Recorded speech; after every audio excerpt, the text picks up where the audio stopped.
In today's video, we'll explore how you can potentially build $1 million TFSA and why it could be a game changer for your retirement. Across our many years operating in the financial industry, we've noticed that there's a lot of inaccurate information out there about how to grow your tax-free savings account. That's why in today's video, we're going to provide you with a complete beginner's guide to building $1 million TFSA and how you can start this journey yourself. Let's dive right in. So in order to start thinking about building $1 million tax-free savings account, there's three very important things that you need to focus on. And we'll get started with the first one, and that's maximizing contributions. So every year in Canada, we get additional TFSA contribution room. For those of you that have the full amount of TFSA contribution room, it's $95,000 of lifetime contribution room up until 2024. Now, every year going forward, that amount is going to continue to grow. So for 2025, it's going to be $7,000 of additional contribution room, and so on and so forth as the years go on.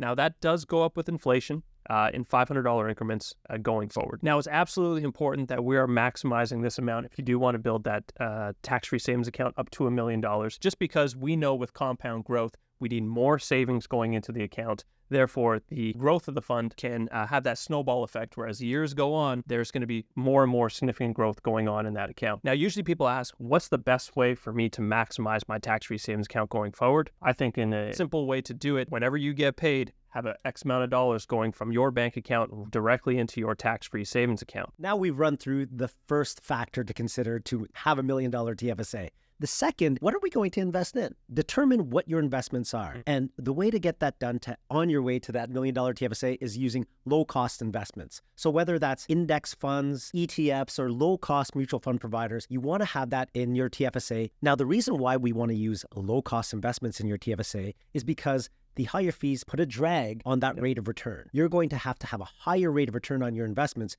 if your fees are high. So by keeping the fees low, you keep more money in the portfolio. Thus, the compounding effect will occur and your portfolio will hit that $1 million number sooner rather than later. Now, we often talk about having a diversified portfolio. If you are an investor who likes to do it on their own, like to pick stocks, like to try different industries at the right time, this can have serious consequences on the long-term rate of return of your TFSA. If you have bad performance in a given year because you weren't able to pick the right company or get in at the right time, that could have significant impact on that long-term growth rate. By having a diversified portfolio, you're spreading your risk across a lot of different companies, whereas you have a higher risk portfolio, there's more opportunity for the portfolio to do poorly because you have lesser stocks. You're spreading the risk across a smaller amount of companies. Now, in order to execute your strategy, a diversified portfolio, what you should be doing is working with an advisor to determine the portfolio that is appropriate for your risk level, the time horizon that you have, and making sure that the amount of risk that you're taking on is comfortable. We strongly recommend that you work with an advisor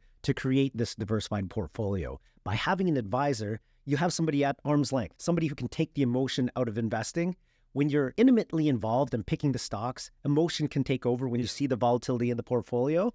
Again, the best strategy to have when you're investing over the long term is patience and discipline to stay invested. By having an advisor there to minimize the timing mistakes that you might make on your own, it'll allow the portfolio to capture that long-term growth. And the third most important factor is going to be leveraging compound growth. Now, this is one of the most important ones and the one that requires the most discipline, I think, from a lot of investors. When you have money in your tax-free savings account, it is working at its best when it's just left there and continuing to grow over time. If you think of it this way, if you're getting 10% rate of return, you have $100,000 in there, that's $10,000. That's absolutely fantastic. But in order for it to really maximize its full growth potential, it has to get up to $500,000, $600,000, $700,000 because that 10% rate of return is going to mean $70,000 a year, right? So it becomes that snowball effect of continually growing at a faster and faster pace. Now, oftentimes we see people utilize their tax-free savings accounts for different reasons. So if you look at a client A versus client B perspective, client A may have that money for the long-term invested and doing things the right way and having it in a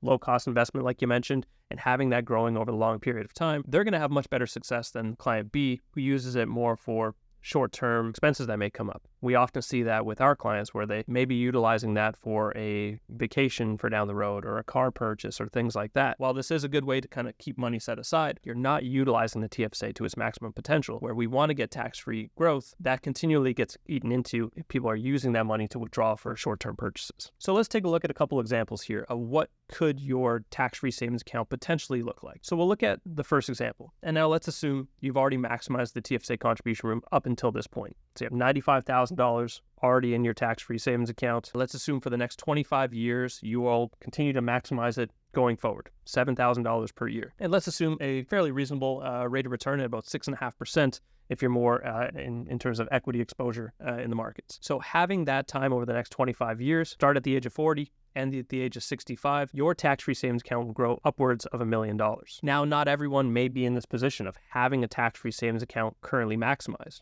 So let's think on the opposite perspective. Let's assume you've never contributed to your TFSA yet and you want to start this year and you're 40 years old. Well, do the same steps, maximize $7,000 per year for the next 25 years at that 6.5% rate of growth. And now your $0 TFSA today will be worth close to $600,000 by the time you turn 65. While this TFSA may not be worth $1 million, you still have maximized your compounded growth over time. And beyond the age of 65, who's to say that you won't continue to contribute into that account? Now that you understand how to build $1 million TFSA, you can start your journey toward building a better retirement plan. But remember, everyone's financial situation is unique. If you'd like personalized guidance on maximizing your retirement, click in the link in the description and sign up for our webinar on the 5th of November. We'll see you in the next one.